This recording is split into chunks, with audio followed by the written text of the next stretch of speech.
O capitão saía pelo portão norte e a garota não teve alternativa senão correr atrás dele, que nem fazia questão de esperá-la. Pelas portas do palácio, espero que isso seja por um bom motivo, rosnou ao alcançá-lo. Um ótimo motivo, sabia, professor? Não sei se você está lembrada dos rigores de seleção desta escola, a começar por uma idade mínima. Mas eu tenho a idade mínima, em cima, mas tenho. Uma idade mínima, repetiu, olhando torto para a pupila, associada a habilidades físicas e técnicas refinadas, que eu também tenho. E o principal, a aprovação pessoal dada pelos professores e mestres da arena, em função de suas habilidades e do controle emocional. Desta vez, Mitri titubeou. Abriu a boca, mas as palavras fugiram. Então fez um beiço enquanto erguia as sobrancelhas. O capitão concluiu. Racionalidade, capacidade de concentração, rapidez em obedecer às ordens, disciplina obstinada. Mas, capitão, sou capaz de determinação no seguimento contínuo das regras, comportamento controlado. Isso lhe diz algo? O professor olhou firmemente para a aluna, sem diminuir o passo. Traduzindo, controle emocional. Traduzindo em mais ainda, nada de afobação, contestações desnecessárias, excesso de sílabas perante o questionamento de um superior, choramingos, ironias e blá blá blás. Como eu disse, bastam suas tatuagens. Você teria que removê-las para estar neste curso. Quem dirá estar na arena com elas? Elas não saem, balbuciou Mitri, murchando um pouquinho. E você sabia muito bem disso quando me aceitou. Eu sabia. O capitão suspirou. Agora vamos, chega de perder tempo. Mitri ficou quieta. Para sua surpresa, eles realmente saíram da elipse e entraram no instituto. As passadas do professor eram largas, deixando rapidamente para trás as várias portas ao longo do espaçoso corredor. Ali ficavam os alojamentos de professores e mestres convidados, com quartos e salas para uso particular, além de um régio salão de banho. As portas eram forjadas em ferro e ouro com belos vitrais coloridos que rememoravam a peleja. Quando os guerreiros passassem por aquele lugar, jamais haviam de esquecer de que houvera apenas uma guerra e que os infindáveis alunos formados naquele instituto seriam os principais responsáveis para que nunca mais houvesse outra. E quando a paz retornasse, as artes da guerra poderiam voltar a ser cultivadas apenas para fins esportivos, em jogos e competições, como antigamente. As paredes do corredor por onde o professor e a discípula passavam eram muito ornamentadas com palavras antigas, desenhos e quadros imensos, dando espaço apenas para os enormes janelões. Por estes filtrava-se intensa luz que coloria os vitrais, lançando pinceladas de arco-íris ao longo do piso, das paredes e dando vida aos ornamentos, sem contar a exuberante vista da gigantesca arena elipse. Sem dúvida, a menina dos olhos do instituto. Nem todos os alunos tinham o privilégio de treinar na elipse. Outras arenas menores posicionavam-se em todo o entorno do edifício principal, um pouco acima, um pouco abaixo, como as pétalas de uma enorme flor aberta, cada qual com um formato diferente que lhe rendia o nome. Calado, o capitão continuou seguindo reto pelo corredor, a mão apoiada firmemente sobre sua bolsa. O chão era de mármore com arabescos em lápis lazuli e ametista e recebia em espaços um pouco mais abertos alguns tapetes com intrincados padrões e almofadas convidativas. Com passos graciosos, ele foi descendo as largas e belas escadas de ardósia em espiral.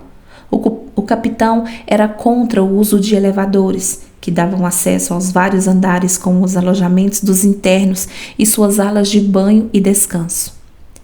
Mitri seguiu em seu encalço e o professor apenas continuou pelas escadas até um dos andares próximos ao térreo. Quando finalmente tomou um dos corredores à direita, tão ornamentado quanto o outro de cima. No final deste, acessou outro enorme conjunto de escadas que levava para outras alas do instituto. Já sei, é uma reunião secreta. Mitri ousou fazer piada mal-humorada. O capitão não respondeu. Agora, eles estavam em um dos andares do quadrilátero acadêmico, com salas de aula auditórios dispostos ao longo de 4 corredores infindáveis, unidos em formato de quadrilátero, cujo centro revelava abaixo um enorme e agradável jardim para o convívio dos alunos e professores. Pelo visto, iam continuar. O professor guiou Mitri pelo corredor leste, passando por auditórios e mais auditórios, de onde se ouviam vozes de gente dando aula. Ela mesma tivera muitas aulas naquele lugar. No quadrilátero acadêmico, as paredes exibiam um complicado desenho geométrico em tons de esmeralda, ouro e cobre. Muitas janelas mostravam, em parte, as arenas pentágono e dodecaedro. A arena pentágono era semelhante à elipse, ao ar livre, embora menor, mas a dodecaedro, forjada em vidro praticamente indestrutível, era fechada por completo. Tratava-se de uma imensa estrutura brilhante como diamante que se erguia diante dos olhos e parecia flutuar no ar. Resultado das engenhosas estruturas de sustentação, tanto físicas quanto energéticas, elaboradas pelos melhores engenheiros do reino. A arena dodecaedro tinha 2 acessos únicos, um corredor de vidro com uma esteira rolante que vinha da parte baixa do instituto e outro que vinha de cima. Mitri desviou os olhos das arenas de treinamento e olhou pelos janelões do outro lado, pois dali via-se uma parte da extensa vegetação ao redor. Isso se devia ao fato de que o instituto ficava um pouco afastado do centro fervilhante da capital. Por um momento, a menina distraiu-se com a beleza das seringueiras gigantes, dos carvalhos milenares e das pencas de flores das primaveras e dos ipês, de onde uma revoada de pássaros saiu com estridentes sons canoros. Quando deram por si, eles já tinham contornado o quadrilátero acadêmico e tomavam a escadaria que dava no refeitório, tão grande que ocupava ele só um andar inteiro no instituto. Você leu meus pensamentos, professor, Mitri falou, demonstrando alegria pela primeira vez. Quem sabe conseguimos algumas sobremesas? Ele deu uma olhada de soslaio para Mitri. Não estamos no horário de encontrar sobremesas. Além disso, estou com um pouco de pressa. Mitri lançou olhos grandes e esticou o pescoço ao passarem reto por um dos vários conjuntos de portas do refeitório. Dali, o último conjunto de escadas dava no primeiro andar à biblioteca. Aquela biblioteca era uma das preciosidades da cidade, apesar de ficar ali no Instituto Arena, sendo dona de uma quantidade incontável de livros. Mas não era a única nem a maior. A maior e mais completa era a Biblioteca Real da capital, que acumulava todo o vastíssimo conhecimento adquirido ao longo de milênios em todas as áreas do pensamento e do conhecimento, além da história do rei e da rainha e do início dos tempos. Ao fitar as portas pesadas, tão altas e largas, esculpidas em blocos de carvalho e bronze, com figuras e querubins minuciosamente entalhadas a ouro, a jovem guerreira encolheu-se. Não havia mais para onde ir, a não ser que estivesse sendo levada para a ala administrativa do térreo. Para encerrar sua matrícula? Mas talvez esse não fosse o caso, já que começara o curso fazia poucos dias. Conforme se aproximava, ela olhou para os 2 leões enormes com olhos de ônix verdes que ladeavam as portas da biblioteca. As estátuas eram maiores do que ela e lindíssimas, esculpidas em mármore muito polido, em tom de ouro antigo, sem texturas e nuances variadas, espalhavam-se em veios mais escuros pela pedra, como fios de seda em um tecido nobre, ou como se fossem manchas de vinho em uma toalha fina. Só podia ser para lá que os dois estavam indo, em plena hora de treino. E treino com os mestres convidados da estação. Não poderia ser boa coisa, definitivamente. Mitri se pôs a imaginar quem estaria por trás das portas. Um pouco temerosa, ela começou a repassar mentalmente suas atitudes nos últimos dias, pulando de um fato a outro. Teria feito ou dito algo que merecesse advertência? Era impossível, afinal, ultimamente, estava se comportando bem. Bem, impossível não é, não. Ela fez força para se lembrar do que poderia ser, para sair na dianteira. Instintivamente retardou as passadas, ficando um pouco para trás. O capitão olhou-a por cima do ombro, embora Mitri fosse alta e sua musculatura perfeita e definida. Naquele momento a jovem lhe pareceu frágil. Seria apenas impressão ou era porque ela já sabia o que estava para acontecer? Está demorando por quê? Ele parou. Não entendo. O quê? Quem está aí na biblioteca? Perguntou reticente. O que eu fiz? O capitão foi obrigado a dar um leve sorriso. Não seja boba. Vamos dar uma volta. Mitri arregalou os olhos. Mas tinha que ser agora, professor? Não havia irreverência na pergunta, apenas surpresa. Ele passou direto pelas portas da biblioteca, desceu os últimos lances de escada que davam acesso ao térreo onde ficava, dentre muitas alas administrativas, a recepção do Instituto Arena. Ela estava cheia de pessoas que entravam e saíam. Muitos atendentes usavam aparelhagem tecnológica de ponta para cuidar dos interesses de cada um. Mitri respirou um pouco mais aliviada quando os dois saíram para a rua.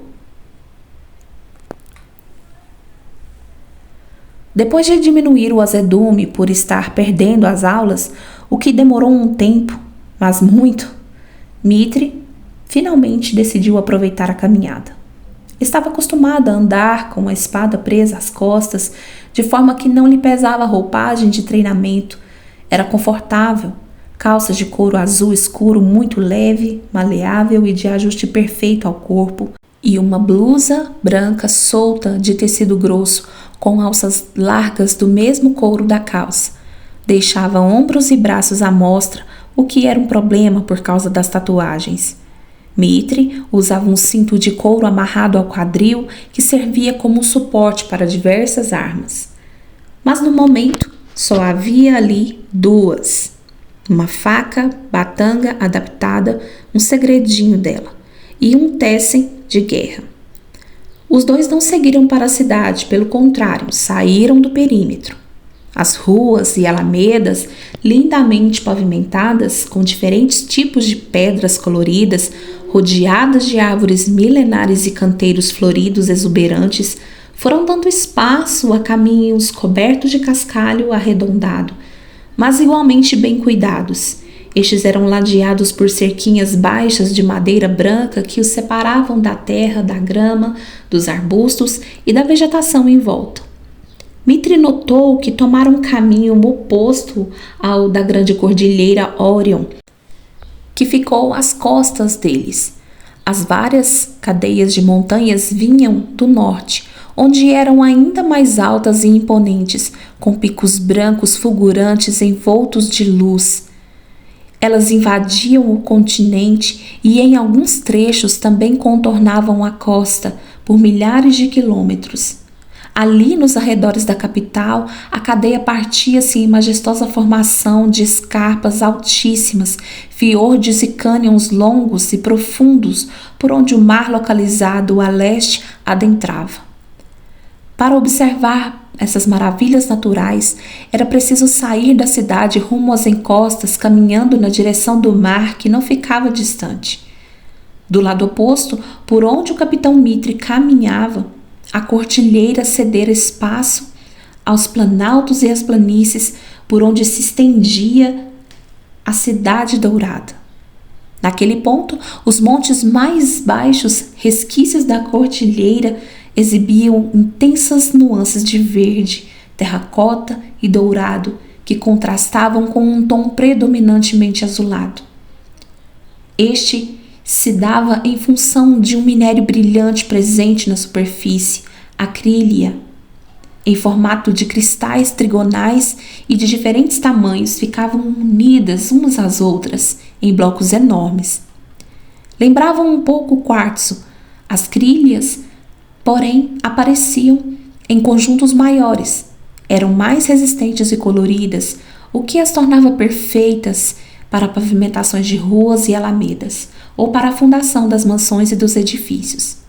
As jazidas eram de fácil acesso, justificando seu uso intenso. O mineral brotava com abundância na superfície, sem necessidade de escavar-se o solo, muito menos danificar o meio ambiente. Era inexistente qualquer tipo de destruição na Cidade Dourada. Além disso, como tudo, a crilha consistia-se em uma fonte inesgotável. Depois que as enormes pedras do minério eram cortadas e retiradas, regeneravam-se naturalmente. Bastava esperar o tempo de reposição.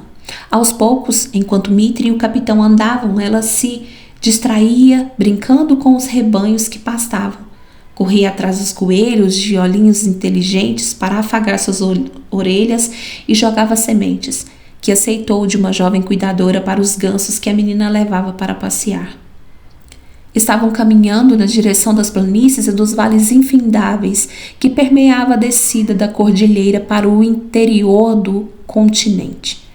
As pessoas cumprimentavam o capitão com respeito, curvando de leve a cabeça. Ele respondia ao gesto rapidamente, mas o foco de sua atenção estava em observar sua acompanhante.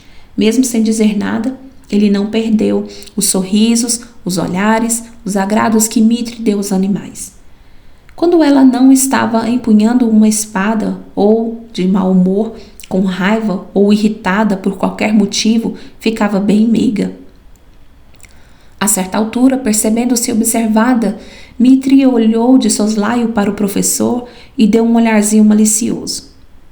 Se você me convidasse, talvez eu tivesse aceitado, sabia? Brincou. Aceitado o quê? Ora, se queria sair comigo, não precisava me obrigar e ainda por cima me fazer perder o treino. Ele olhou para baixo na direção de Mitre, erguendo uma sobrancelha. Naquela luz, os olhos castanho-dourados do capitão adquiriam tons de verde impossíveis de descrever. Não foi bem isso que eu escutei daquela vez, foi a resposta do capitão. Aquele era um péssimo momento, respondeu séria. Mas reconheço que fui dura com você, desculpe-me por minhas palavras. Mitre pareceu sincera, no entanto, aquilo passou rápido como o vento, e ela acrescentou debochada. Sei que foi muito difícil para você abandonar a costumeira rabugice e tentar ser gentil comigo naquele dia. As sobrancelhas ergueram-se ainda mais, como se isso fosse possível, e ele não disse nada. Mitre riu. Eu sei, você está sem palavras por causa da minha companhia. Ela dava tapinhas no ombro do capitão. As luvas da suave malha metálica rósea e dourada que a garota usava brilhavam sob a luz, presas apenas em torno do dedo médio. Elas protegiam as palmas que empunhavam armas o tempo todo e também cobriam o dorso da mão até o punho, em uma trama feminina e lindamente trabalhada. Resistentes, flexíveis e confortáveis, eram muito úteis e não atrapalhavam o uso de braceletes. Mitre inclinou-se na direção dele e aspirou seu cheiro, sem cerimônia. Os cheiros eram muito particulares, mas ela gostava de cheiros, de esmiuçá-los e gravá-los na memória. Aquela era a oportunidade perfeita para sentir o do príncipe. Um intenso aroma florestal desprendia-se dele, musgo de carvalho, o que a intrigou um pouco, já que o capitão pertencia à linhagem do fogo, associado a cheiros verdes, capim-limão, uma nota de hortelã e algo como anis. Ela sorveu aquilo e depois saiu correndo, deixando-o para trás. Foi até a beira de um córrego cristalino e cheio de quedinhas d'água, serpenteante em meio às árvores do caminho, e que seguia seu curso calmamente. Que lugar bonito, não acha? Mitre perguntou. Mãos à cintura, olhando em volta, o capitão postou-se ao seu lado. Os dois nunca tinham sido realmente amigos, nunca houvera oportunidade. Mas desde que Mitri voltara ao instituto, desde que o capitão intercedera perante o rei para que a jovem participasse do curso, ela notava que ele tentava se aproximar, se reaproximar na verdade. Houvera a primeira tentativa por parte dele, tempos antes, a qual ela não deu nenhuma atenção. Estava com o coração tomado completamente por outras coisas e o capitão não era uma delas. A água parecia tão convidativa, borbulhando suavemente sob os raios de luz que se esparramavam por entre a folhagem, cintilando. Mitri adorava a água. Sem esperar resposta, ela se sentou no chão e arrancou dos pés as botas de couro absurdamente macias, próprias para o treino. Vamos molhar os pés? O capitão fez um ar de certo desagrado, afinal ele tinha de levá-la até... Tinha que falar-lhe e dar a notícia, pois acabara de receber a incumbência. Quer dizer, tinha o dever de... Isto é... Está bem, respondeu, por fim. Mas não vamos demorar, está certo? Sim, senhor, capitão. Ela deu um cumprimento do exército com tanto ímpeto, olhando para cima, que ele esboçou um breve sorriso. Era bem verdade que não havia uma hora marcada. E depois de o comunicado ser liberado, tudo ficaria diferente. A data da partida estaria marcada, e então? Ele meneou a cabeça imperceptivelmente. Não queria pensar naquilo agora. Então tirou as próprias botas, ergueu a barra da sua calça e desabou aquele conjunto perfeito de força bela e bruta ao lado de Mitri. O capitão usava uma armadura peitoral de treinamento. Era fina e maleável como uma segunda pele, mas resistente como metal. Era imponente, dourada e fulgurante. Combinava perfeitamente com cabelos e barba um pouco avermelhados e olhos dourados, pensou Mitri, avaliando o conjunto.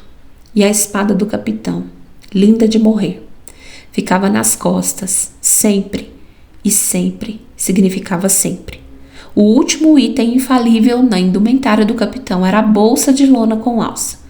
Mitri deu um sorriso na direção dele e estendeu a mão tentando alcançar a bolsa misteriosa. O que você tanto carrega nessa sua bolsa surrada, hein?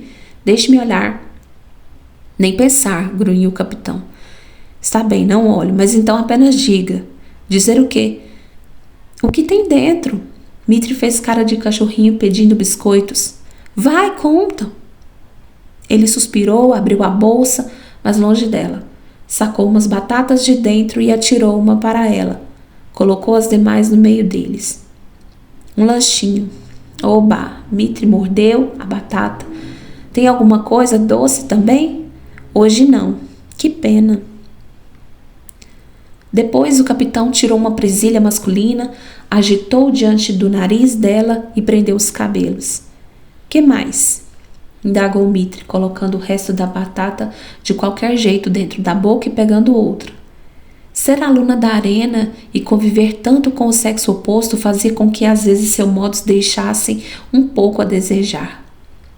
Já chega.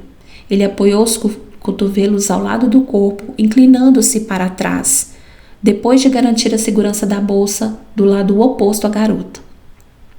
Ao contrário dele, Mitri soltou as 2 tranças grossas que costumava usar nos treinos. Elas corriam pelas laterais da cabeça, em um penteado bonito desde a raiz dos cabelos e então caíam pelas costas. Mitri quase nunca podia estar de cabelos soltos. As ondas longas e volumosas tombaram ao redor dela, formando os costumeiros cachos nas pontas em um ambiente menos iluminado. Os cabelos assumiam o tom profundo de vinho tinto, mas ali, com raios de luz batendo em sua cabeça, eram vermelhos intensos com tons de cobre incandescente. Veja só. Mitri olhou para a postura relaxada do professor. O grande capitão dos exércitos reais, o príncipe Micael, sentado com os pés na água sem fazer coisa alguma, sem nenhuma missão, nenhuma incumbência, parado no meio do nada, comendo batatas. É claro que estou em uma missão. Por que acha que estou trazendo você comigo? Ah, é. A garota tinha até se esquecido. Eles estavam indo a algum lugar. Então Mitri apenas se deixou ficar olhando para a água fresca que acariciava seus pés, correndo por entre pedregulhos prateados, agitando plantinhas nas margens e cujo sonido delicado era como uma canção de ninar. Sentia-se satisfeita em estar exatamente ali, pois era raro sair da cidade. Então começou a falar e falar, contando coisas e fazendo perguntas, mas o companheiro não ouviu nem a metade. Mesmo procurando não aparentar, o capitão estava preocupado. Por isso deixava que a garota aproveitasse aquele momento de descontração. Ele gostava dela, afinal. Embora sua timidez geralmente falasse mais alto diante das damas. Talvez ela desista dessa bobagem, pensou ele a certa altura, em um fiapo de esperança entre as respostas monossilábicas e, por vezes, atrasadas. Talvez perceba que é mesmo tudo uma grande bobagem. Foi despertado de seus devaneios por um borrifo suave de água na orelha. Convida a garota para passear e nem lhe dá atenção? É bem pouco educado. Ela lhe sorria alegremente, os olhos brilhantes. Mais uma vez o capitão foi obrigado a sorrir de volta. Além de meiga, Mitri podia ser engraçada. O que está achando do treinamento? Bem diferente, ela ficou séria. Está claro que não se trata mais só de esporte. O capitão assentiu devagar com a cabeça. Estamos em guerra, não é? Falou ele. Mitri lembrou-se do guerreiro que vira pouco antes e da cicatriz que trazia no rosto. Sim, estavam em guerra. Antes que pudesse dizer algo, sem mais palavras, o capitão tirou os pés da água. Está na hora, vamos. Mitri obedeceu. Quando ela se levantou, o capitão ficou olhando gravemente para as pernas dela, tatuadas de ambos os lados com aquela coisa esquisita. Aquilo ia até as coxas. Ele sabia, embora o uniforme da arena não revelasse. Encarou a menina. Às vezes fico pensando no que aconteceu com você enquanto esteve lá. Mitri aproximou-se do ouvido do capitão e sussurrou com voz soturna. Eu enlouqueci. O professor virou o rosto na direção dela enquanto franzia a testa, um pouco tenso. Mitri deu um sorrisinho abafado. A paisagem estava diferente. A silhueta das montanhas Orion há muito tinha se perdido ao longe, esmaecida, e diante deles estendia-se apenas campos e mais campos verdes amarelados, dourados, acobreados ou coloridos. À distância, Mitri ainda não descobrira o que se plantava neles. Já andamos bastante, estamos muito longe, murmurou ela. Para onde estamos indo, afinal? O capitão notou um leve tom de impaciência. Calma, você já vai saber, respondeu de forma tranquila. Você é muito ansiosa. Você sempre foi ansiosa demais. Isso não é ruim, me leva a resolver mais rápido as coisas. Nem tudo precisa ser feito na correria. Olha só quem fala. Se não fosse assim, se não fosse por mim, jamais teria parado no riacho. É verdade, mas só tenha paciência. Mitri ficou em silêncio por mais algum tempo, então não aguentou e começou de novo. Mas é que eu nunca estive tão longe assim da Cidade Dourada. Me conta o que você já vai entender. Mas entender o que, príncipe? Eu não vejo sentido. Por que me tirou das arenas de treinamento justo agora, quando eu iria aprimorar a minha técnica com as espadas duplas? Sim. Sabe, mas parece que não liga. Ela parou de caminhar e ergueu as mãos em um gesto de exasperação, olhando firme na direção dele. Acho que você está com medo de que eu o supere em destreza. Só pode ser. De novo a sobrancelha do capitão deu um pulo, mas pensou melhor e resolveu levar o comentário com espírito esportivo. Está bem, ok, poderemos ver isso mais tarde, certo? Posso ensinar o que perdeu hoje, disse e acrescentou. Fique calma, Mitri. O tom suave da voz dele, tão distinto daquele que berrava ordens aos alunos, até a surpreendeu. e a forma como disse seu nome, Mitri, quase com carinho, para alguém tão reservado e solene, era de se levar em conta. Por isso, ela retomou a caminhada muda. Mas o silêncio outra vez não durou muito. Estamos chegando? Arriscou. Já está perto? Sim, quase. Um grunhido abafado por parte de Mitri. Ela não fazia ideia do motivo de tudo aquilo. O que fariam naqueles confins que não podia ser feito na escola ou na cidade? Os dois agora subiam uma colina e a menina passou a se distrair, cantando bem alto para irritar o capitão.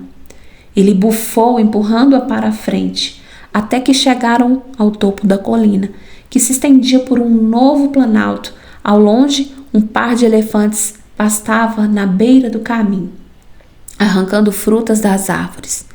Mitri imediatamente correu até lá, estendendo a mão para acariciar a tromba dos animais. Era incapaz de ver um animal e não se aproximar. Oi, queridos amigos, murmurou com gentileza, aproximando o rosto da enorme face deles, olhando nos olhos, passando os dedos sobre o marfim das presas. Os elefantes pareciam sorrir para a jovem. Era como se lhe falassem, enroscando as trombas ao redor dela e arrancando-lhe risadas. Do lado esquerdo, a pequena estrada. Estendia-se um lago grande, com águas cor de turmalina e margens de areia branca. E muitas árvores ao redor. Muitos animais passeavam por lá, descansando, bebendo água, nadando em bandos, brincando uns com os outros. Mitri teve que sorrir diante do quadro que se estendia diante dela. Era tão bom vê-los assim, em paz. Do outro lado, Mitri surpreendeu-se com a visão de um campo infinito de flores que descia suavemente na direção de um vale, cobrindo-o por inteiro até onde a vista alcançava, espraiando-se, depois subindo em direção a outras colinas ao longe. O lugar era visível para quem vinha pela parte de baixo da estrada. Somente a partir dali era possível contemplá-lo do alto da colina. Um forte aroma desprendia-se no ar, trazido pela brisa que subia do vale e que despenteou a longa cabeleira vermelha de Mitri em uma lufada. É aqui, falou o capitão, abrindo um largo sorriso. Olhe. Ela virou a cabeça de um lado a outro procurando. Não havia nada ali, exceto um lago de um lado e o campo de outro, e os elefantes. O que devo olhar? Não foi uma piada. Como assim? O que devo olhar? Inquiriu o professor com indignação. Não está vendo? O campo perdia-se na distância sob o céu incrivelmente rosado. São as flores? Mitri estava perplexa. Me trouxe até aqui para ver um campo de flores? E tão longe assim da cidade dourada? Bem no horário do curso? Ela cruzou os braços diante do corpo com petulância. Ah, tenho certeza de que você está mesmo com medo de que eu o supere nas espadas duplas, capitão. É possível que você fique quieta só por um instante e que pare de se achar? Desta vez ele foi bem firme, os olhos faiscando. Passou o polegar e o dedo indicador com força sobre a testa, controlando-se.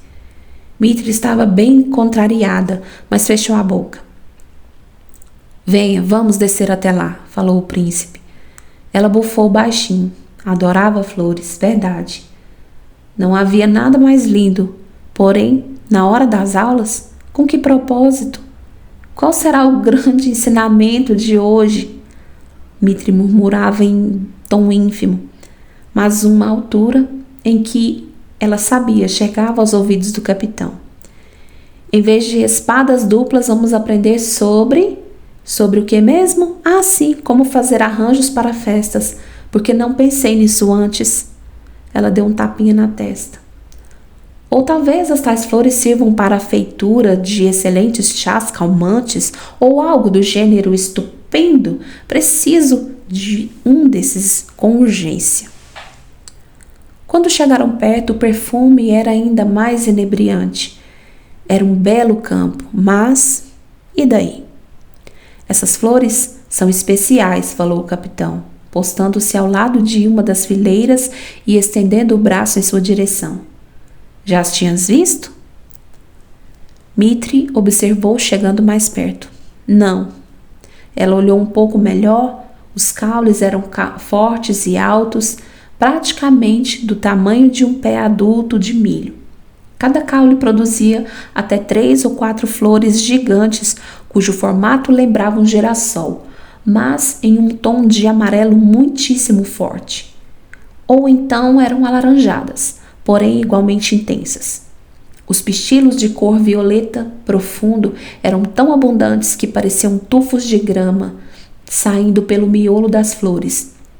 O contraste com as pétalas era impressionante. O que acha delas? Indagou o capitão. Para dizer a verdade, me parecem meio esquisitas, respondeu a garota. São grandes demais, essa combinação chamativa de cores, e tem essas moitas roxas no meio. Não sei dizer se são muito bonitas. Bonitas ou não, essas são as mitrarcas, explicou o capitão com tranquilidade, olhando Mitri nos olhos. E são bonitas sim, ora, de uma beleza exótica com um perfume muito peculiar. Está bem, mitrarcas, certo. Bom, você nunca as tinha visto, mas já ouviu falar delas? Não que eu me lembre. O rei me disse que delas vieram a inspiração para o seu nome. Por isso, ele me pediu para trazê-la aqui. Mitri ergueu a cabeça com um sorriso zombeteiro. Eu? Uma flor? Ela soltou um daqueles sorrisinhos irritantes. Quem dera, capitão, eu até gostaria de ser doce, boazinha, cordata, mas com certeza temos um engano aqui, são flores. E daí, por que o espanto? Há de convir que eu não sou uma flor. Não faço o tipo frágil. Parecia uma brincadeira. Mitri até olhou novamente para as mitrarcas, mas o que elas poderiam ter em comum? Será então que o rei se enganou ao escolher o meu nome? Aventou ela, estreitando um pouco os olhos. Aquilo sim seria bem mais sério, já que o nome era algo muito importante, jamais um acaso. Mas aquilo, Mitri estava um pouco desenxabida. Se o meu nome está errado, isso talvez explicasse muita coisa. No entanto, ela não disse nada. Em vez disso, ergueu a cabeça na direção do professor, esperando ele dizer alguma coisa. Os olhos quase transparentes de Mitri eram impressionantes. O raro e suave tom violeta claro de suas íris tinha um halo levemente dourado ao redor. Naquele momento brilhavam com um misto de espanto e incredulidade. Como o príncipe não dissesse nada, Mitri entendeu que talvez não tivesse visto o que era para ver. Fosse lá o que fosse. Então se aproximou mais, afastou as flores enormes e as folhas verdes para espiar por baixo. Mas olha, estas raízes, gritou, são roxas também. Ela ajoelhou-se na terra para ver melhor. As raízes de cada caule eram muito firmes e saíam em parte para fora da terra. Parecem ervas daninhas. As raízes vão se espalhando pelo chão como ervas daninhas. Mitri ergueu-se, batendo a terra das mãos. Essas flores são feias, decidiu-se. Parecem monstros enormes que se espalham com suas raízes por todo canto e... Ela virou o rosto para o capitão, dando piscadinhas. Eu sou linda. Ele preferiu não tecer comentários, só desembainhou a espada lentamente. Mitri lançou a mão para a própria arma em 1/1000 de segundo. Poxa, capitão, está bravo assim? Quer um duelo? Você perguntou o que eu achava e respondi. Essas flores, disse o príncipe, erguendo a espada diante do rosto dela. Mitri assumiu posição defensiva. Porém, no último instante, o capitão desviou-se da menina e golpeou tão rapidamente que ela mal teve tempo de acompanhar. A parte de cima de uma flor foi decepada. Elas são indestrutíveis, concluiu ele, embainhando a espada. Enquanto Mitri embanhava a própria espada, em poucos segundos, a flor fez brotar pequenas pétalas a partir do local do corte, que se desenrolaram em um suave movimento, mostravam-se ainda um pouco pálidas, mas conforme eles olhavam as pétalas, novas começaram a colorir-se a partir do centro, vagarosamente, como uma aquarela espalhando-se pelo papel. Em pouco tempo a tonalidade tornou-se mais intensa e intensa até se igualar à original. Mitri ficou de boca aberta. No reino, tudo se regenerava, mas não imediatamente, não daquele jeito. Experimente, convidou o capitão. Tudo bem, mas você cortou só a parte de cima. Talvez se cortarmos o caule, ela não se regenere. Está vendo? Aqui embaixo, perto da raiz. Propositadamente, sem olhar para o professor, Mitri girou o corpo sem aviso, muito veloz, e a mão dela passou a um fio de cabelo da espada do capitão, mas só pegou o ar. Muito esperto. Ela deu uma risada alta, selvagem. Micael estufou um pouco o peito e a olhou com triunfo, tecendo um sorriso nos lábios. Costumo aprender com meus erros, falou sarcástico. Você pegou minha espada uma vez, por pura sorte. Isso jamais acontecerá de novo. Ainda rindo, os ombros chacoalhando, Mitri sacou a própria espada das costas e atingiu ferozmente a mitrarca por baixo. Mas o resultado foi o mesmo, só demorou um pouco mais. O caule se refez e enquanto isso acontecia, as flores brotavam, cresciam e se colocariam fortemente. Como pode? Ela estava encantada. Começou a cortar planta por planta, como se enfrentasse diversos inimigos, dando saltos e giros, gritando e passando a espada por raízes e caules e flores em um ágil balé depredatório. De repente, como que surgindo da própria terra, alguém apareceu e veio correndo pelo meio do campo de flores, gritando também: Ei, ei, ei, ei! Chegou correndo e em segundos ele estava na frente dela, ou melhor, estava entre ela e o conjunto de flores destruídas. Ei! Gritou. Vamos parar com isso? Oi, Teros! Mitri respondeu calmamente. Voltando-se para o capitão, disse: Você não avisou que se eu cortasse as plantas a terra faria brotar também um jardineiro dramático? Teros vestia uma espécie de macacão bem grosso, marrom, com bolsos enormes e trazia a tiracolo uma bolsa traspassada cheia de coisas. Os pés estavam descalços, os cabelos escuros e compridos, presos em um rabo de cavalo. Mas que agressividade com as plantas, este não é um lugar de treinamento. Ela apontou a espada para o capitão. A culpa é dele. Mandou-eu decepar as flores.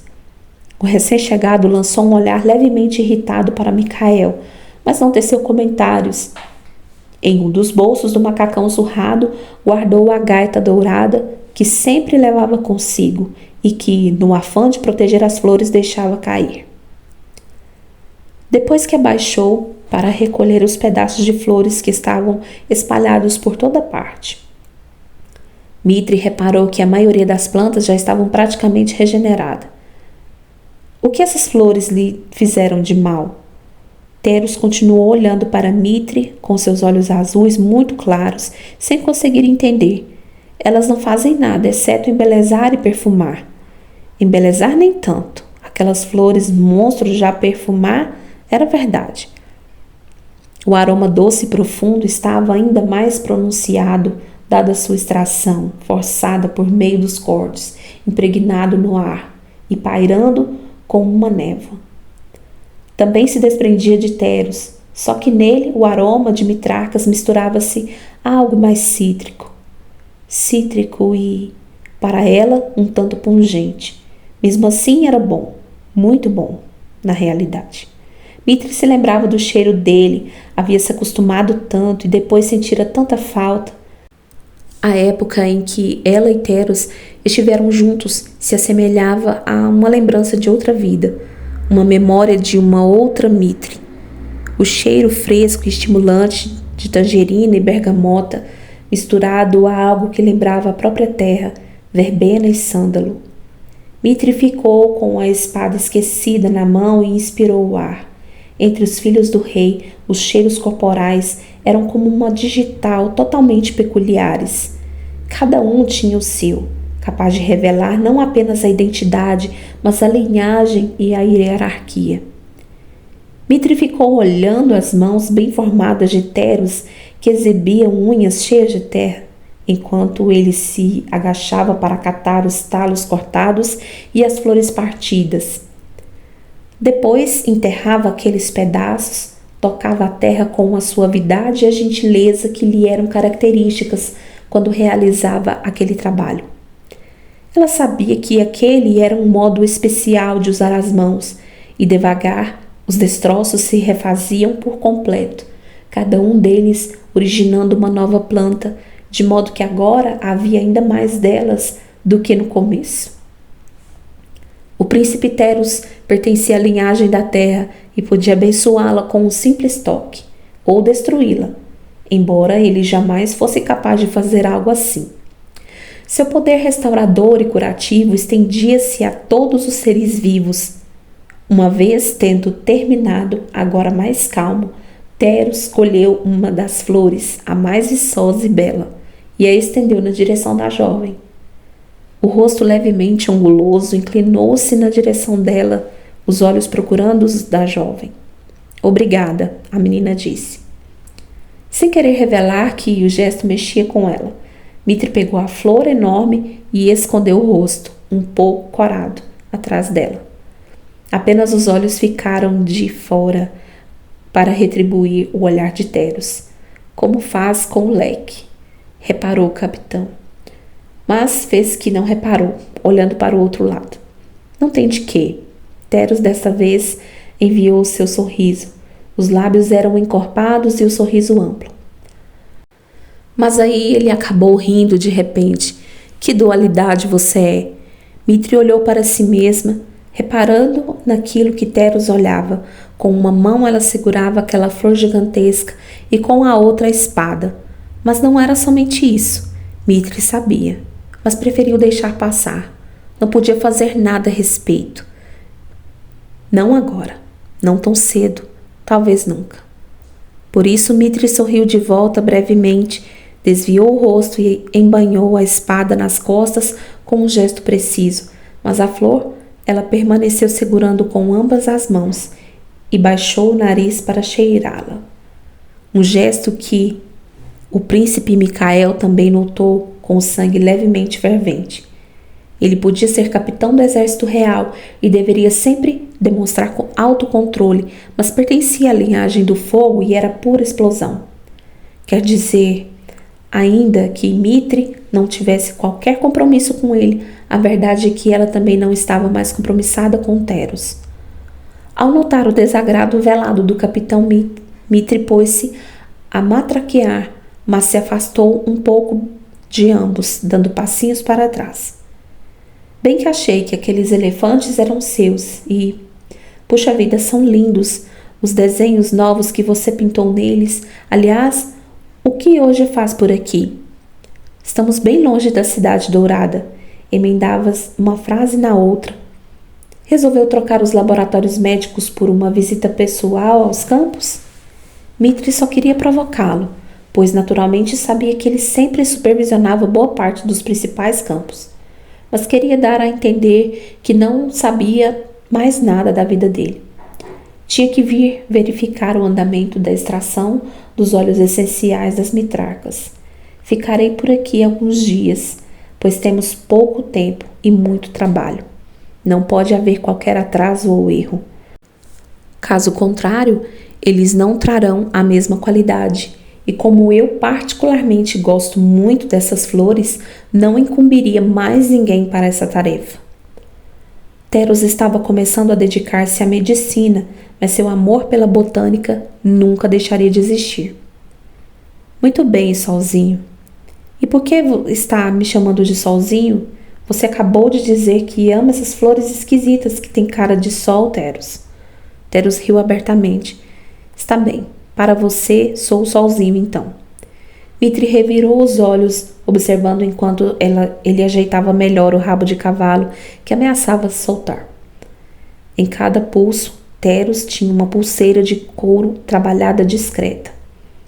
O único tipo de adorno que se permitia usar, ao contrário da maioria. Já reparou no seu estado? Mitri baixou os olhos para os pés descalços só para ter com que implicar. Ele sempre fazia assim ao lidar com a terra. Apontou para o capitão. Cansou de se parecer com ele? Teros desviou os olhos para o irmão. Não me pareço com ele. Parece sim. Não, ele é arrumado demais para o meu gosto, branquelo demais, ruivo demais e se acha demais. Mitri lançou um olhar enviesado para Teros, diante dos comentários sobre a pele, a cor dos olhos e barba do outro príncipe. Mas não se preocupe, em você, Mitri, lhe cai muito bem o ruivo, disse Teros, captando os pensamentos dela. A pele de alabastro também.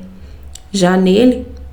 Eu sou lindo, retrucou o capitão, estufando o peito. E você também é branco demais. Não, sou na medida certa. Além de lhe faltarem músculos mais evidentes.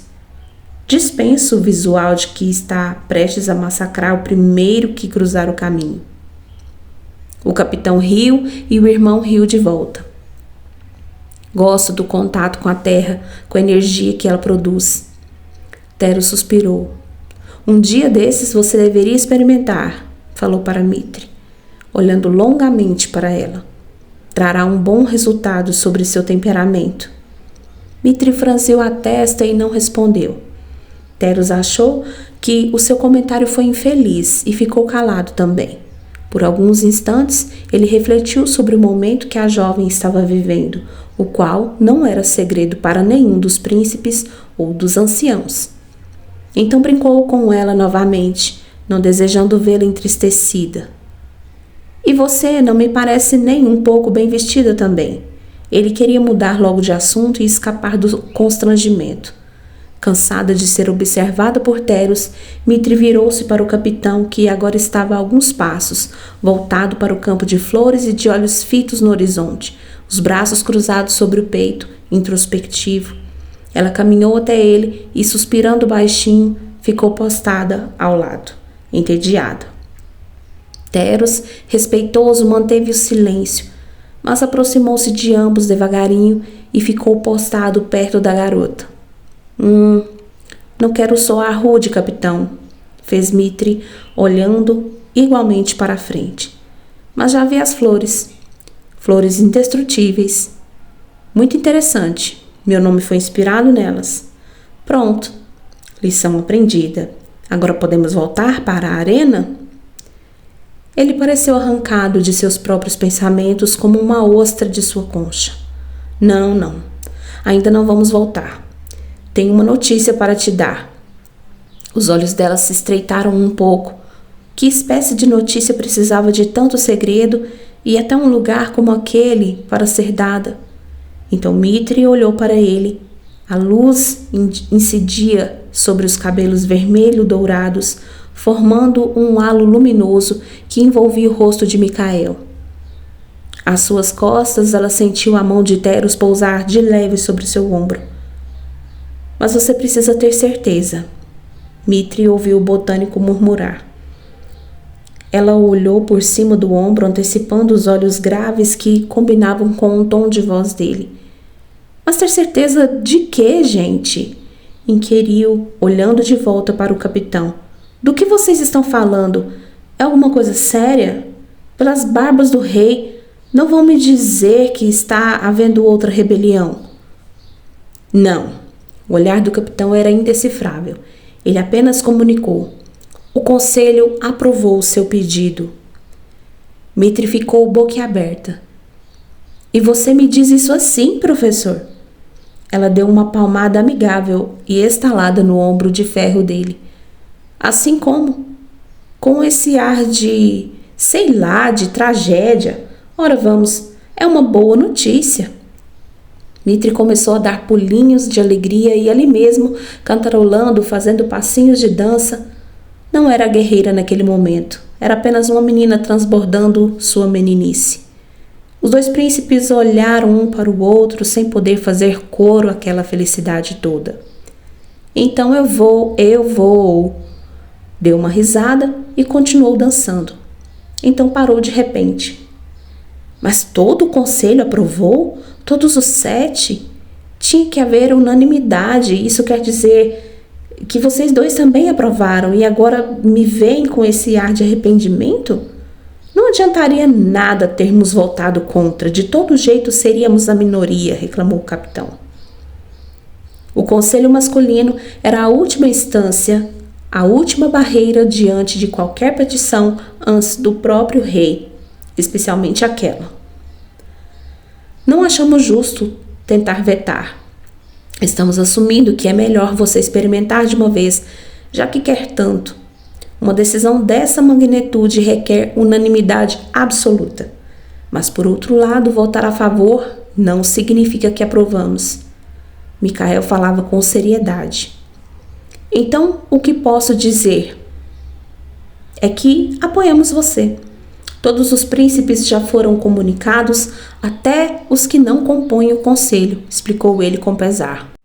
Os impasses sempre existiram, mas finalmente parece que se resolveu, ela disse, com um leve dar de ombros. Desde que o pedido veio a nós, depois de passar pelo primeiro conselho, procuramos julgá-lo justamente. Afinal, o cerne da lei continua prevalecendo: honrar o rei, respeitá-lo e cuidarmos uns dos outros. O rei, muitas vezes, dá seu veredito só de ouvir o primeiro conselho, mas, nesse caso, o primeiro conselho era feminino, subordinado à própria rainha. O rei sabia que a mente feminina é intrinsecamente detalhista, e seu coração capaz de enxergar as minúcias, observar as entrelinhas e agir com a intuição que, nos homens, é substituída pela força e por atitudes práticas. Mas, neste caso, como dissera o capitão, Mitre entendeu muito bem e ficou quieta. Ela ficou imaginando o que o conselho feminino havia debatido e designado acerca dela. Daria tudo para saber. Depois de tudo o que ela fizera. Além disso, Mitre tinha talento todo especial para irritar e desafiar o mesmo sexo. Mesmo que não quisesse, mesmo que nem fosse sua intenção. Melhor nem saber a opinião delas. Um dia ela fizera parte daquele conselho. Tinha acabado de ser aceita, pouco antes de partir pela primeira vez, e era o 50º membro. Agora havia 49. Quando ela voltasse, talvez pudesse integrá-lo novamente. Por ora, não importava, não mesmo. Quando eu posso partir? Isso era o que Mitre precisava saber. No amadurecimento do 8º fruto. Atrás deles, uma revoada barulhenta de dezenas de garças que rumavam para o lago cor de turmalina do outro lado interrompeu os pensamentos dela por um instante. Não falta muito, sussurrou Mitre. Os olhos ficaram perdidos na distância do campo de mitrarcas por algum momento. Então, um assobio baixinho. Uau, meu pedido foi atendido. Mas você tem ideia da dimensão desse pedido? Aparteou Teros, sem conseguir conter-se por mais tempo, porém falando com cuidado. Se a garota desistisse por si mesma, a decisão do conselho seria vã. Será simplesmente uma experiência extraordinária, respondeu Mitre. Algo sem precedentes. Sem precedentes. Agora você disse uma coisa certa, tornou o capitão, tentando ter o mesmo cuidado. Uma palavra mal colocada e a chance de demovê-la da ideia se perderia em segundos. Se você bem se lembra o verdadeiro motivo dessa aventura, eu sei, capitão. Mitre o interrompeu, o queixo erguido. Eu sei que não estou recebendo um prêmio. Os dois ficaram olhando na direção dela, mudos. Como argumentar contra tanta determinação? Mas pelo menos é o caminho que eu escolhi, ela concluiu. Fico feliz que o conselho me tenha permitido a escolha. Mas é tão exagerado, ponderou Teros rapidamente. Ele deu um passo na direção dela e correu os dedos por seus longos cabelos cor de fogo. Um gesto terno. É desnecessário também, avaliou o capitão, dando outro passo na direção de Dmitri. Mas eu quero ter essa experiência. Você poderia cumprir outro tipo de sentença, insistiu Teros. Menor, disse o outro. Mais amena, incluiu Teros, como todos os outros. E totalmente entediante. Chega. Ela ergueu um braço firmemente, impedindo que os dois se aproximassem mais. Será que vocês não entendem? Eu quero ir. Para mim não é um castigo, é um passeio, uma viagem, uma aventura, como você diz, príncipe. Ela olhou para o capitão.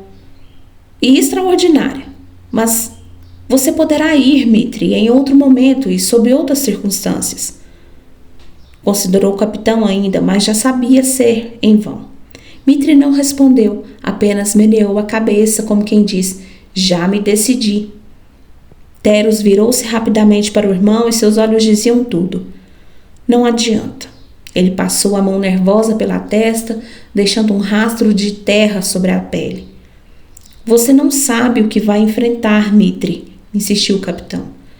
Sentirá dores jamais sentidas, enfrentará tragédias que jamais imaginou serem possíveis. Teros também insistiu. Dmitri deu um sorriso e afastou-se um pouco dos dois. Entendi tudo agora, apontou o dedo para o nariz do capitão. Foi por isso que você me trouxe aqui. Não para ver as flores, mas para que os dois fizessem a minha cabeça, não é? Eles se entreolharam. O rei me pediu que a trouxesse para ver o campo, murmurou o capitão. E já que eu tinha que supervisionar a extração de óleos mesmo, não faria mal algum nós nos encontrarmos os três. Teros fingia ajeitar melhor um montinho de terra sob uma das mitrarcas recém-nascidas e concluiu. Apenas pense melhor, está bem? Não precisa dar uma resposta agora. E pode desistir no momento em que quiser. Bobagem. É tudo um exagero da parte de vocês. Vai ser, sim, uma grande aventura, retrucou Dmitri. E, aliás, eu sei de outros que já foram, tá? Mas você sabe quantos voltaram? Os olhos castanho dourados do capitão estavam meio tristes. Ou em que condições voltaram? Não importa, eu vou voltar. Intempestiva, arrogante, ousada. Teimosa como uma porta, refletiu Micael, furioso. Aqui é minha casa, Dmitri continuou. É meu lugar. Por isso é que vou voltar. São só umas férias.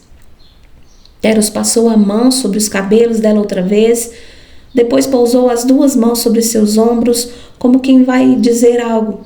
Irritada com tanto drama, Dmitri dessa vez se afastou com um tranco. Não me toque. Eu e você não somos mais um casal. Não pode me dizer o que fazer, e nem me obrigar, nem esbravejar, nem dizer que estou agindo como uma maluca. Sou perfeitamente capaz de me virar sozinha. Parece até que estou indo para uma sessão de tortura. Havia mais que indignação ali, um sentimento antigo com o qual ela não queria ter que lidar. Mas Teros não se importou. Dmitri era muito dada a rompantes de raiva e dizia ou fazia coisas de que muitas vezes arrependia-se depois.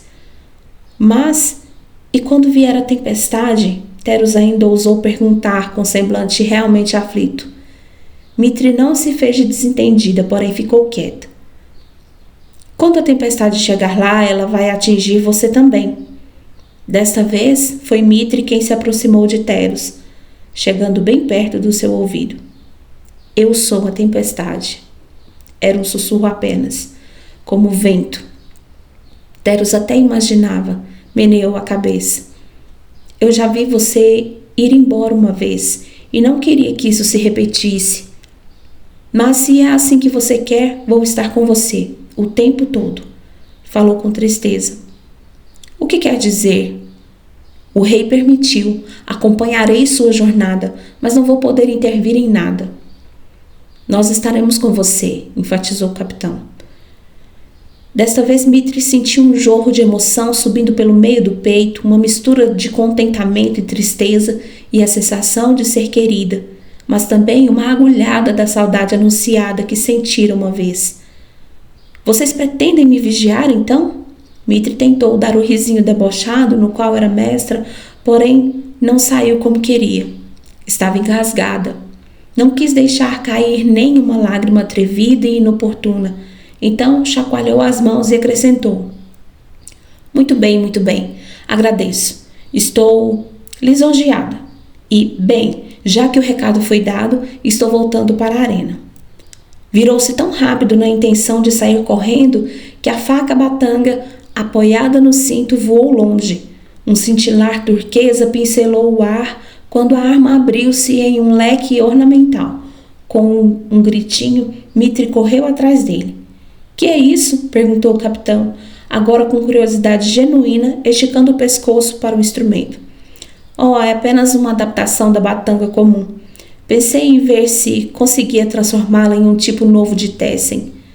Agora, mas senhora de si, ela sacou o Tessen, abrindo-o para comparar as duas armas. É uma tentativa. Preciso ver se funciona. Uma adaptação de batangas para damas. A garota fechou o Tessen em um gesto inesperado e muito rápido, enfiou-o no cinto e se abanou com a batanga. Porque eu posso ser uma dama. Mitri enviou um sorrisinho para o capitão e avisou: vou precisar de você para testar minha arma. Teros não gostou do sorrisinho nem dos olhos violeta claros por trás. Daquela monstruosidade bélica dando piscadinhas.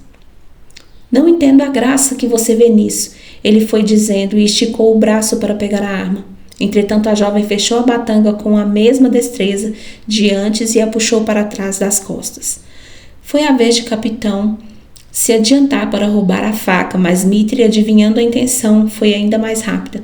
Não conseguiram, cantarolou. Os dois ficaram parados na frente dela, esperando. Tudo bem. Mitri deu um suspiro fingido, estava feliz pelo interesse na arma. Olhem! Mitri mostrou como forjara encaixes para prender o leque turquesa intenso, cheio de pontas douradas e extremamente afiadas na faca. Quanto a esta, os cabos duplos eram vermelhos e cheios de brilhantes entalhes azul petróleo, a lâmina levemente curva, dourada e avermelhada, tinha uma aparência letal. É uma arma adaptada. Preciso ver se funciona. Mas ficou linda, não? Ela ergueu os olhos para os dois. Que tal? Preferem a imagem da guerreira? Mitri empunhou a batanga como se fosse atacar, mostrando só a lâmina, e lançou olhos ferozes na direção do capitão.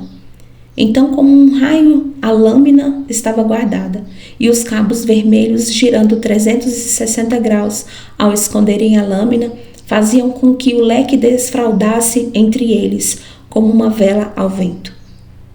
Ou quem sabe, talvez, prefiram a dama. Mitri falou com vozinha suave. Dessa vez piscou as pestanas para Teros, por trás do leque. Até que bem engenhoso, balbuciou Teros, sem saber o que dizer, já que armas eram tão interessantes para ele quanto sombras de uma refeição. Mas encarava os olhos detrás daquele leque. Que bom que gostaram. Mitri fechou o leque com um gesto definitivo e a lâmina vermelha e dourada se expôs novamente. Só preciso confeccionar uma capa que mantenha essa lâmina bem presa e protegida quando fecho o leque. Senão, tudo acaba voando no meu cinto do modo bem inconveniente. Em um segundo, ela virou as costas para os dois e desbravou pela estradinha colina abaixo, os cabelos espalhados ao redor dela em uma massa solta e volumosa, a camisa branca esvoaçante. Obrigada, capitão, gritou sem olhar para trás ao longe. Obrigada, sozinho. Aonde vai? Esbravejou o capitão de volta. Sei o caminho de volta. Os dois ficaram olhando até a silhueta de Mitri tornar-se um ponto saltitante e que por fim desapareceu entre as colinas. Essa impulsividade ainda lhe causará muito mal, constatou Teros, pela 1000ª vez balançando a cabeça, pesaroso. Talvez Mitri se arrependa amargamente de sua escolha. Eu tinha expectativa de que Mitri desistisse realmente. Você não a conhece. Conheço a teimosia dela, mas podemos tentar demovê-la mais para a frente. Ela só irá quando o 8º fruto amadurecer. Talvez reflita e perceba que fez a escolha errada. Será? Acha que talvez ainda possamos convencê-la? Teros nutria uma expectativa. O capitão expirou fundo. Não sei, porém é melhor não esperar demais, sabe? Posso não conhecer do mesmo jeito que você, irmão, mas de uma coisa eu sei. Mitri não foi aceita no Instituto Arena por acaso. Ela tem habilidades extraordinárias e não é do tipo que se amedronta. Mas, mesmo que esteja amedrontada, vai lutar contra isso. É uma guerreira, não só no corpo, mas na alma. Está em treinamento, é verdade. Tem muito a aprender, de fato. Contudo, não gosta de ser derrotada e dificilmente desiste. Convenhamos, a Mitri é mais como uma criança crescida e por isso toma decisões erradas, disparou Teros. Era verdade de muitas maneiras. Você tem razão, respondeu Micael. Se fosse examinada hoje, ela teria muitos problemas com os testes de controle emocional da arena. É voluntariosa demais, fala sem pensar, tem acessos de raiva e perde a cabeça, não respeita hierarquias, faz o que ninguém mandou, é arrogante.